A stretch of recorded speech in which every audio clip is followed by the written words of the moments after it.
with the beautiful girl that I met made in Japan.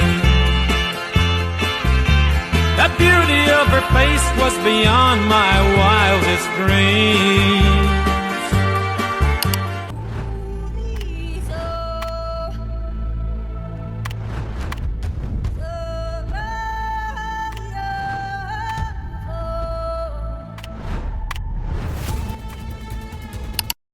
Di era digital saat ini, informasi bisa diakses hanya dalam hitungan detik. Namun, di balik kemudahan itu muncul ancaman baru yang perlahan masuk ke kehidupan remaja, yaitu radikalisme dan ekstremisme. Banyak anak muda tanpa sadar terpapar ideologi kekerasan melalui media sosial, forum internet, hingga lingkungan pergaulan. Fenomena ini menjadi serius ketika paham radikal tidak lagi berhenti pada pemikiran, tetapi berubah menjadi tindakan teror yang dapat membahayakan masyarakat. Radikalisme merupakan paham yang menginginkan perubahan secara ekstrim dan sering menggunakan kekerasan. Sementara fundamentalisme adalah cara pandang yang memahami agama secara sangat kaku dan tekstual. Ketika kedua hal ini berkembang dan disertai kebencian, maka dapat melahirkan tindakan terorisme. Indonesia sebagai negara dengan masyarakat yang majemuk menghadapi tantangan besar dalam mencegah penyebaran paham tersebut, terutama di kalangan remaja dan pelajar.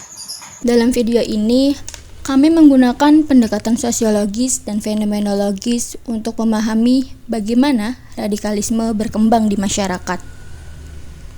Pendekatan sosiologis digunakan untuk melihat pengaruh lingkungan sosial, media digital, dan pergaulan terhadap pola pikir remaja. Sedangkan pendekatan fenomenologis digunakan untuk memahami pengalaman individu yang merasa terasing, mengalami tekanan sosial, atau mencari identitas diri sehingga rentan terhadap ideologi ekstrim. Media sosial saat ini menjadi salah satu sarana untuk penyebaran propaganda radikal. Konten-konten provokatif sering dikemas dengan bahasa agama, motivasi, bahkan video yang menarik perhatian anak muda. Banyak remaja yang awalnya hanya penasaran, kemudian masuk ke grup tertutup dan mulai menerima doktrin ekstrim secara perlahan. Salah satu contoh terbaru adalah kasus ledakan bom rakitan di SMA Negeri 72 Jakarta pada tahun 2025. Pelaku merupakan seorang siswa berusia 17 tahun yang merakit bom secara mandiri setelah mempelajari konten ekstrim di internet. Selain itu, penyelidikan juga menemukan adanya pengaruh konten kekerasan dan ekstremisme online terhadap pelaku. Kasus ini mengejutkan masyarakat karena menunjukkan bahwa paparan radikalisme tidak hanya terjadi di lingkungan tertentu, tetapi juga bisa masuk ke dunia pendidikan. Dalam kasus tersebut, ditemukan 7 bom rakitan dan beberapa di antaranya meledak di area masjid sekolah.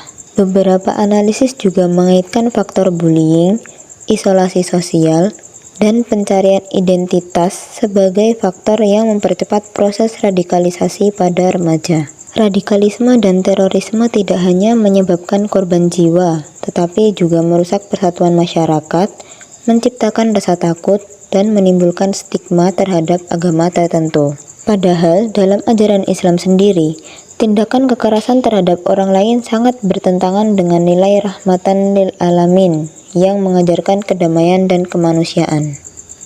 Berdasarkan pembahasan tersebut, dapat disimpulkan bahwa radikalisme dan terorisme berkembang karena kombinasi faktor sosial, psikologis, dan digital.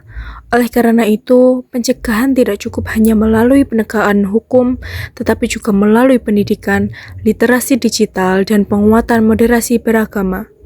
Remaja perlu diberikan ruang dialog yang sehat agar tidak mencari jawaban dari kelompok ekstrim di internet. Selain itu, keluarga, sekolah, dan masyarakat memiliki peran penting dalam membangun lingkungan yang terbuka, toleran, dan kritis terhadap informasi. Sebagai generasi muda, kita memiliki tanggung jawab untuk menjaga perdamaian dan persatuan bangsa. Agama seharusnya menjadi sumber kasih sayang, bukan alat pembenaran kekerasan. Karena melawan radikalisme bukan hanya tugas pemerintah, tetapi tugas kita bersama. Like cherry blossoms blooming in the mountain